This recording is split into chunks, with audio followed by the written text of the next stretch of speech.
Medical arrear टंका हड़प अभियोग निलंबित हेले कोदला गोष्ठी स्वास्थ्य केन्द्र 7 कर्मचारी। कोदला मेडिकल एरियर टंका हड़प कर निलंबित होइछन्ति 7 कर्मचारी। गंजाम जिला कोदला गोष्ठी स्वास्थ्य केन्द्र आसीछि एभली सांघातिक घटना। कोदला गोष्ठी स्वास्थ्य केन्द्र 7 कर्मचारी निलंबित होइछन्ति। मेडिकल एरियर टंका हेरफेर अभियोग निलंबन करा जायछि।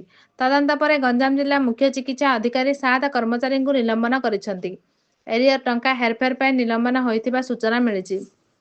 निलंबित होइतिबा कर्मचारी माने हेले nursing officer Sarojini Behera, ANM Bharati Pradhan और एएनएम अन्नपूर्णा साहू, सेहीपरि अटेंडेंट राम मल्लिक और गोपाल नायक सह स्वीपर मनु नायक को निलंबित करा जायछि।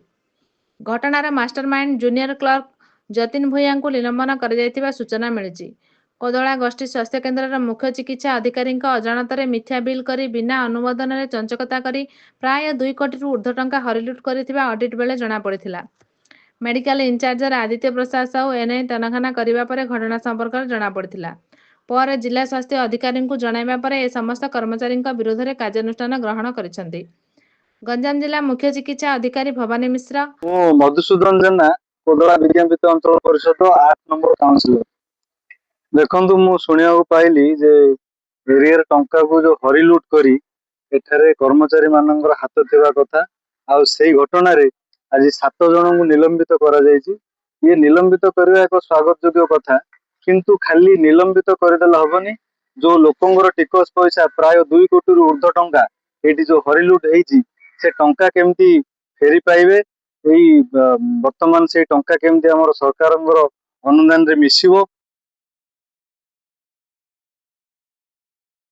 निलंबित कल हबनी। से पुणी आउ थे जो वर्तमान जो हरिलुट करी जो निलंबित होइछन सेथिरे आमे खुशी नुह।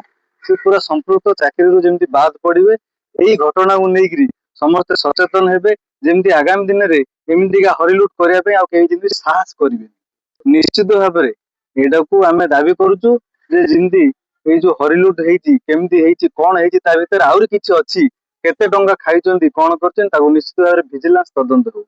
ताहा ही हमर जनसाधारण चाहूचंती आ समस्त मध्य से जिनस सत सामना को आसिला पर जଣା पड़ियो प्रकृत तथ्य।